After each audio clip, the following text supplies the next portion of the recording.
Hello friends, मैं आजाद sir आपका अपना YouTube channel arts by Azad sir में स्वागत है। दोस्तों, हम लोग बात कर रहे थे विचारक, विश्वास और इमारतें। इसमें हमने पहला लेक्चर आपको समझाया जिसमें हमने प्रश्न, नए नए प्रश्न, कैसे बदलाव हुआ, क्या क्या हुआ, यज्ञों को लेकर के जो विधान आई थी, इन सब में चर्चा किया। आज हम दोस्तों दूसरे लेक्चर में आपको बात करने जा रहे हैं। जो अगला लेक्चर है इसमें पहला ही है लौकिक सुखों से आगे, यानी जो वर्तमान में सुख है उससे आगे बुद्ध के बारे में महावीर का संदेश क्या था। तो अब हम आज बात करते हैं महावीर का संदेश। ठीक है दोस्तों, जैन धर्म के कुल 24 तीर्थकर हुए। ये आपके एमसीक्यू में पूछा जाता है कि जैन धर्म में कुल कितने तीर्थकर हुए थे। तो जैन धर्म में कुल 24 तीर्थकर हुए थे, जिनमें से प्रथम तीर्थकर ऋषभदेव थे और 23वें तीर्थकर पावरसनाथ थे। 24वें तीर्थकर दोस्त हमारे महावीर थे। ये सब आपके एमसीक्यू का क्वेश्चन बन सकता है दोस्तों। यहाँ से 24वें तीर्थकर महावीर थे। इस प्रकार महावीर के जन्म से पहले ही यह धर्म उत्तर भारत में शायद प्रचलन में रहा होगा, इसीलिए जैन धर्म को एक शाश्वत धर्म कहा जाता है। क्योंकि जब ये 24वें तीर्थकर थे महावीर, तो निश्चित तौर पर इससे पहले 23 तो रहे होंगे, और ये 23 जब रहे होंगे तो ये धर्म आज से नहीं था, महावीर के जन्म से नहीं, उससे बहुत पहले से शायद चला आ रहा था। इसीलिए इसको शाश्वत धर्म की संज्ञा दी जाती है। जैन धर्म में शिक्षकों, यानी जो लोग घूम घूम करके प्रवचन देते थे, शिक्षकों को तीर्थकर कहा गया है। क्या कहा गया है? तीर्थकर भी कहा जाता था। जैन धर्म के संस्थापक ऋषभदेव माने जाते हैं, लेकिन वास्तविक संस्थापक महावीर को माना जाता है। किसको माना जाता है दोस्तों? वास्तविक संस्थापक महावीर को माना जाता है, जिनका जन्म वज्जी संघ में वैशाली के निकट, वज्जी संघ था उस समय जिसमें कि 8 संघ थे, तो वज्जी संघ में वैशाली के निकट कुंड ग्राम के ज्ञात्रिक क्षत्रिय परिवार में हुआ था। 540 ईसा पूर्व में हुआ था। दोस्तों, ये सारे क्वेश्चन आपके एमसीक्यू में पूछे जाते हैं, वो किसी ना किसी रूप में एमसीक्यू में आते हैं। इसलिए दोस्तों आप बड़ी ध्यान से इसे समझिएगा और फिर इसको समझने की कोशिश करिएगा और याद कर लीजिएगा। महावीर के बचपन का नाम वर्धमान था। इनके पिता का नाम सिद्धार्थ था और माता का नाम त्रिशला, और पत्नी का नाम यशोदा था। पुत्री का नाम अणुज्या या प्रियदर्शना था और दामाद जमाली थे, जो महावीर के प्रथम शिष्य माने जाते हैं। दोस्तों, पूरा का पूरा ये जो आपका लाइन है इतना, ये हर इसमें क्वेश्चन ही क्वेश्चन है। इसलिए दोस्तों आप ध्यान से इसको याद कर लेना। मैं हट गया और पूरी स्क्रीनशॉट खींच करके इसको ले लीजिएगा। अब कह रहा है कि महत्वपूर्ण अवधारणा यह थी कि संपूर्ण विश्व प्राणवान है, यानी जैन धर्म की, कह रहा है कि जैन धर्म की महत्वपूर्ण अवधारणा यह थी कि संपूर्ण विश्व ही प्राणवान है। अब दोस्तों देखिए, जैन धर्म का सबसे बड़ा सिद्धांत जो है, जो सबसे बड़ा दर्शन ये है कि इसका मानना है कि पूरा विश्व ही प्राणवान है, यानी पूरे विश्व में ही जान है। वो हवा हो, पानी हो, पर्वत हो, पठार हो, या इंसान ही क्यों ना हो, या जानवर क्यों ना हो, सब में क्या है? जान है। इसीलिए ये लोग अहिंसा पर बहुत ही ज्यादा कठोर थे। हिंसा बिल्कुल नहीं करना चाहते थे। अर्थात पत्थर, चट्टान, जल आदि सभी के जीवन होता है। वहीं दूसरी तरफ उनका मानना था कि जीवन के प्रति अहिंसा, खासकर इंसानों, जानवरों, पेड़ पौधों और कीड़े मकोड़ों को ना मारना ही जैन धर्म का केंद्र बिंदु था। यानी ये हिंसा पर बड़ी बल देते थे, अहिंसा की बात करते थे, हिंसा की बात नहीं करते थे। जैन धर्म के अनुसार जन्म और पुनर्जन्म का चक्र कर्म से निर्धारित होता है, नहीं कि यज्ञ करने से निर्धारित होता है। उनका मानना था कि कर्म के चक्र से मुक्ति के लिए त्याग और तपस्या की जरूरत होती है, नहीं कि यज्ञ की जरूरत होती है। यह सब संसार के त्याग से ही संभव है। इसलिए तीर्थकर मुक्ति पाने के लिए विहार मतलब भ्रमण होता है में निवास करते थे। जैन धर्म में साधु और साध्वी 5 व्रत करते थे, जिनमें 4 व्रत तो पहले से चला आ रहा था दोस्तों, और 5वां व्रत जो महावीर ने जोड़ा था। तो पहला क्या था? अहिंसा, सत्य, अपरिग्रह यानी धन इकट्ठा ना करना, आस्था यानी चोरी नहीं करना, और 5वां महावीर ने जोड़ा था ब्रह्मचर्य यानी शादी ना करना। ठीक है, ब्रह्मचर्य यानी शादी ना करना। ये 5 व्रत माने जाते हैं। ये भी बहुत ही महत्वपूर्ण क्वेश्चन आपका पूछा जाता है दोस्तों। अगला क्वेश्चन कह रहा है कि जैन धर्म का क्या हिंदुस्तान में विस्तार ज्यादा हुआ? निश्चित तौर पे हिंदुस्तान में तो इसका विस्तार हुआ, क्योंकि चंद्रगुप्त मौर्य भी जैन धर्म का ही मानता था, जैन धर्म को ही फॉलो करता था। हिंदुस्तान में तो हुआ इसका प्रचार, लेकिन हिंदुस्तान से बाहर इसका प्रचार बहुत ज्यादा दोस्तों नहीं होता है। कह रहे कि जैन धर्म का विस्तार, जैन धर्म भारत के कई हिस्सों में फैला था। जैन विद्वानों ने प्राकृत, संस्कृत और तमिल भाषाओं में सृजन किया, इसका किया गया है। धार्मिक परंपराओं के जुड़ी हुई सबसे प्राचीन मूर्तियों में जैन तीर्थकर के उपासक द्वारा बनवाई गई मूर्तियां भारतीय उपमहाद्वीप के कई हिस्सों में पाई गई है। भारतीय उपमहाद्वीप के कई हिस्सों में ये पाया गया है, और इससे ये पता चलता है कि वास्तव में हिंदुस्तान में तो कम से कम जैन धर्म का विस्तार पूर्ण रूप से हुआ था, और जगह कहीं हो या ना हो। ठीक है दोस्तों, अब कह रहा है कि बुद्ध और ज्ञान की खोज, यानी हमने जैन धर्म के बारे में पढ़ लिया, अब बुद्ध के बारे में हम पढ़ने जा रहे हैं, क्योंकि पूरा का पूरा चैप्टर उन्हीं के इर्द गिर्द घूमेगा। बुद्ध के संदेश सैकड़ों वर्षों के दौरान पूरे उपमहाद्वीप में और इसके बाद मध्य एशिया होते हुए चीन, कोरिया, श्रीलंका, जापान, समुद्र पार कर म्यांमार, थाईलैंड और इंडोनेशिया तक फैला। बुद्ध एक प्रभावशाली शिक्षक थे। जो बुद्ध के शिक्षाओं की जानकारी हमें उनके ग्रंथों, अनेक ग्रंथों, त्रिपिटक से प्राप्त होती है, जिसे हम विनय पिटक, सूत पिटक और अभिधम पिटक कह सकते हैं। सूत पिटक में बुद्ध की शिक्षाओं का संग्रह किया गया है, जबकि अभिधम पिटक में दर्शन शास्त्र से जुड़ा हुआ है, और विनय पिटक में नियमों का संग्रह किया गया। दोस्तों ये याद रखिएगा, ये तीनों ही क्वेश्चन पूछे जाते हैं, मैचिंग करने के लिए भी लाए जाते हैं कि सूत पिटक में किसकी चर्चा है, अभिधम पिटक में किसकी चर्चा है, और विनय पिटक में है। और पिटक का अर्थ भी पूछा जाता है, जिसका मतलब टोकरी होता है, और ये बुद्ध के ज्ञान से जुड़ी हुई बातें इसमें कही गई है। ठीक है, बौद्ध धर्म की स्थापना गौतम बुद्ध द्वारा की गई थी। उनका मूल नाम सिद्धार्थ था, उनके गोत्र गौतम था। इनका जन्म, दोस्तों ये सब चीजें पूछी जाती है एमसीक्यू में। 563 ईसा पूर्व में लुम्बिनी, जो नेपाल में पड़ता है, नामक ग्राम में शाक्य क्षत्रिय कुल में हुआ था। इनके जन्म के 7वें दिन इनकी मां महामाया की मृत्यु हो गई, जिसके बाद उनकी सौतेली मां प्रजापति गौतमी ने उनका लालन पालन किया था। इनके पिता का नाम सुधोधन था तथा पत्नी का नाम यशोधरा था। पुत्र राहुल थे। इनका लालन पालन राजमहल में हुआ था। एक दिन उन्होंने राजमहल के बाहर शहर घूमने निकले, जिसके दौरान उन्होंने जीवन के 4 अवस्थाओं को देखा, जिससे उनके मन में वैराग्य उत्पन्न हुआ। उन्होंने गृह त्याग दिया, जिसे बौद्ध धर्म में महापरिनिर्वाण की संज्ञा दी गई है। तो उनके जीवन में 4 चीजें क्या देखा उन्होंने? तो एक वृद्ध व्यक्ति को देखा, एक बीमार व्यक्ति को देखा, एक मृतक को देखा और एक सन्यासी को देखा।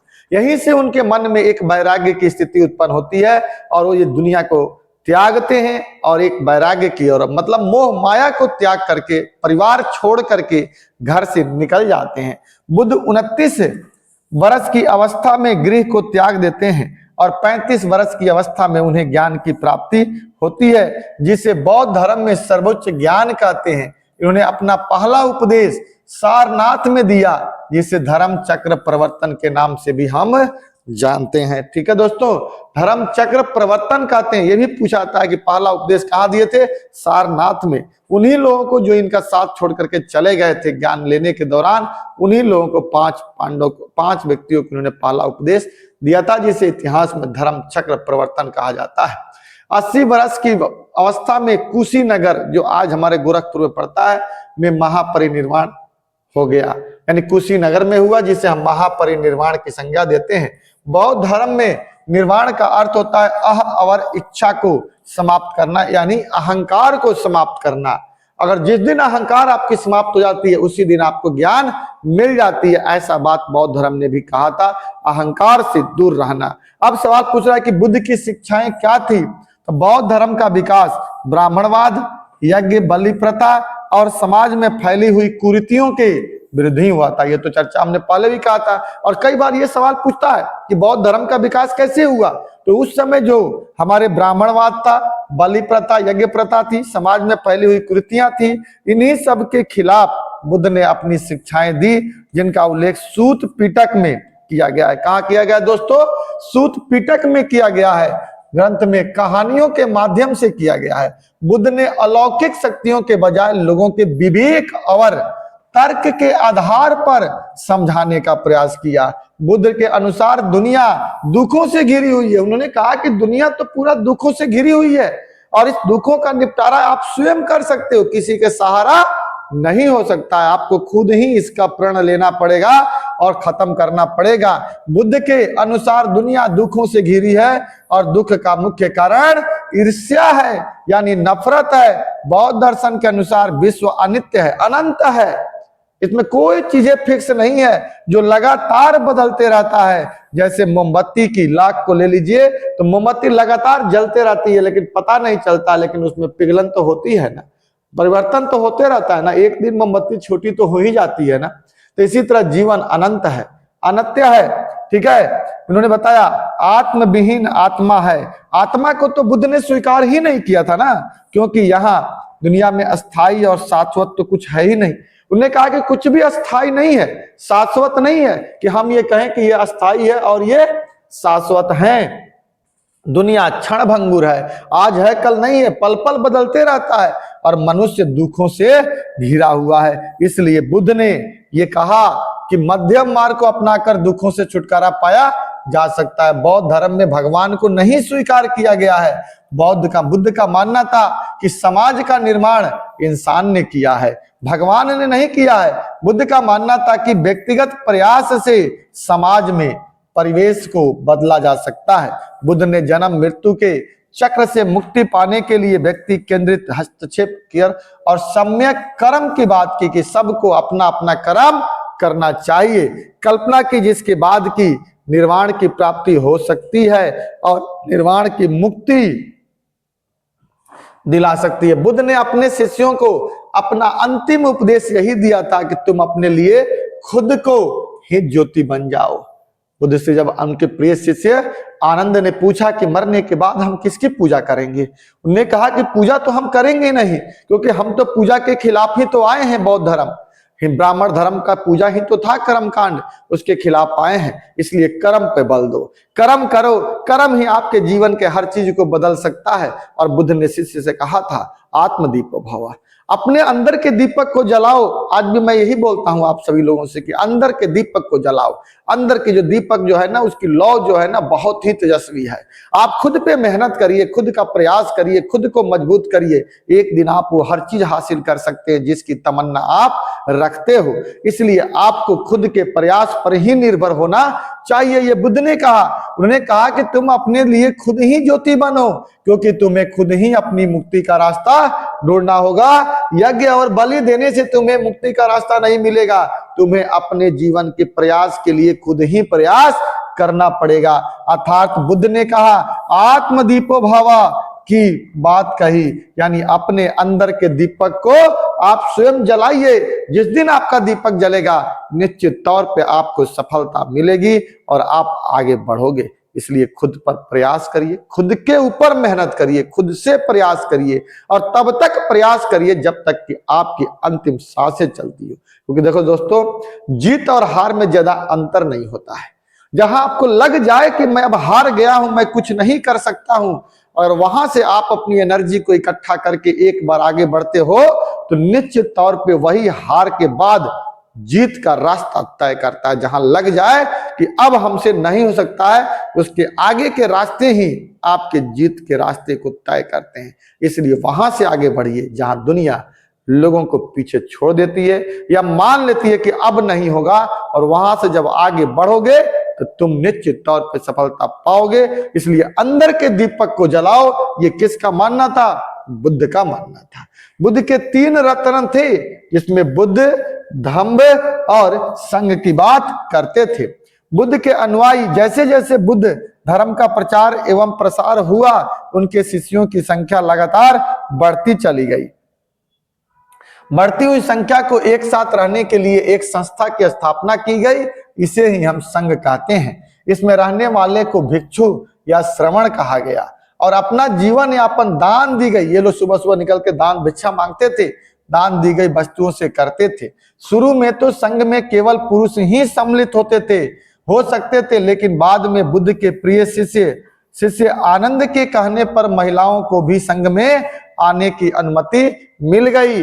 बुद्ध की उपमाता महाप्रजापति गौतमी संघ में आने वाली पहली महिला भिक्षुणी बनी। ऐसी महिलाएं जो संघ में आई वे धम्म को उपदेशिका बन गई। भविष्य में उन्हें ही क्या कहा गया? थेरी कहा गया, अर्थात ज्ञान देने वाला कहा गया, जिसका अर्थ है ऐसी महिलाएं जिन्होंने निर्वाण प्राप्त कर लिया हो, यानी ज्ञान की प्राप्ति कर लिया हो और दूसरे को ज्ञान देता हो, उसी महिला को थेरी कहा गया। बुद्ध के अनुयायी कई सामाजिक वर्गों से आए, जैसे कोई राजा था तो कोई गृहपति था तो कोई सामान्य जन, कोई दास, कोई शिल्पी आदि, लेकिन एक बार अगर वो संघ में समाहित होने पर सभी को अपना बराबर माना जाता था और भिक्षु और भिक्षुनी बनने पर अपनी पहचान को त्याग देना पड़ता था। यानी पीछे आपकी क्या पहचान है त्याग दीजिए। सबको मुंडन करवाना पड़ता था, एक वस्त्र पहनना पड़ता था और सबको अपने जीवन यापन के लिए भिक्षा प्रतिदिन मांग करके काम चलाना पड़ता था। वो भले ही अपने पूर्व में राजा ही क्यों ना रहा हो, लेकिन यहां आने के बाद ये 3 बातें करनी पड़ती थी।